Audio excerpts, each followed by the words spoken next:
මොනවද ඕනේ? මාමේ මට සබන් කැට දෙකක් දෙන්නකෝ.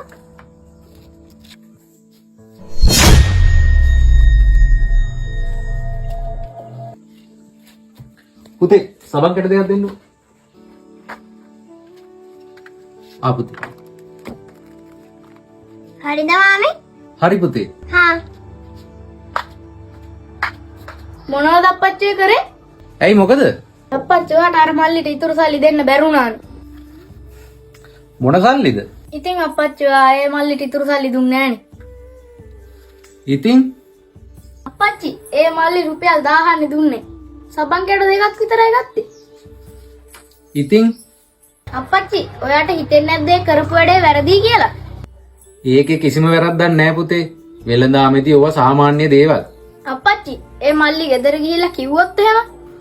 ගෙදර මිනිස්සු ආවොත් කියනවා පොඩි එකා කොහේ හරි සල්ලි වට ගන්න ඇති කියලා. ඇයි අප්පච්චි ඔයා එහෙම කරන්නේ? උඹ කටවහගෙන හිටපන්. කෝ ඉතුරු සල්ලි? ඉතුරු සල්ලි නෑ. මං ඔයාට රුපියල් 1000ක් නේ දුන්නේ. කඩේ මම ඔයාට ඉතුරු සල්ලි දුන්නේ නැද්ද?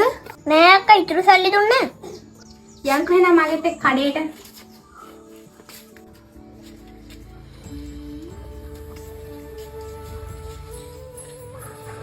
මාමේ ඔයා මල්ලිට ඉතුරු සල්ලි දීලා නෑනේ. මොන ඉතුරු සල්ලිද? මෙයා රුපියල් 1000ක් නේ කඩේට ගෙන ආවේ. මාම ඉතුරු සල්ලි දීලා නෑනේ මෙයාට. දුවේ මොකද මං වංචාකාරයෙක් වගේද පේන්නේ? මම මේ දරුවාට ඉතුරු සල්ලි ටික දුන්නා. මේ දරුවා කොහේ හරි වට ගන්න ඇති. ඒත් මායි මල්ලි කියනානේ ඉතුරු සල්ලි දුන්නේ නෑ කියලා.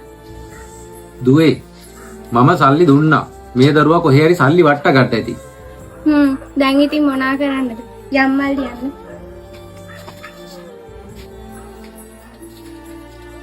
අපරාධ මං මෙයා කඩේ එව්වේ. දැන් ඉතින් යන් ගෙදර. මොකද්ද අප්පච්චි? පව්වේ අය. උඹ කටවහගෙන හිටපන්. මම දැන් කඩේට බඩු ගේන්න යනවා. කඩේට වෙලා ඉන්න ඕනේ කොහෙවත් යන්නේ නැතුව. හා අප්පච්චි මං කඩේට වෙලා ඉන්නම්.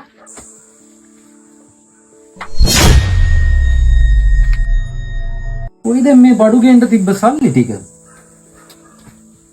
සාක්කුවේ දාගෙන හිටියේ.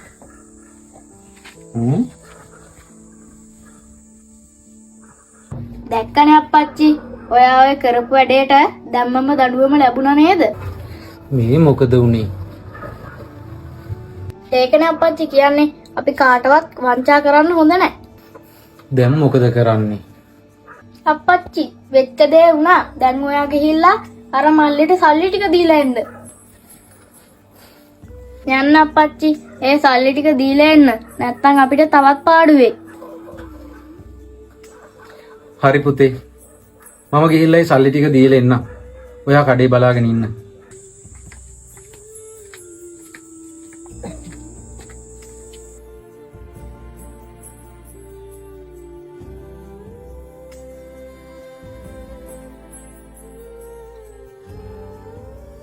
දුවේ මම කිව්වේ මල්ලි සල්ලි වට ගන්න ඇති කියලා. දෙයෙන් කඩේ ඉස්සරහා සල්ලි වැටලා තිබ්බා.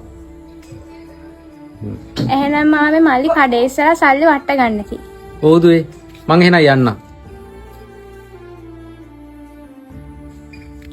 ඒ සල්ලි ටික නැවත දුන්නාහන්ද මගේ හිතට පුදුමාකාර සතුටක් දැනෙන්නේ.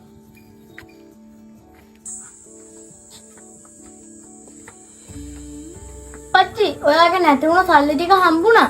කොහෙද පුතේ සල්ලි තිබ්බේ? කඩේ පිටිපස්සේ බිම වැටලා තිබුණා අප්පච්චි.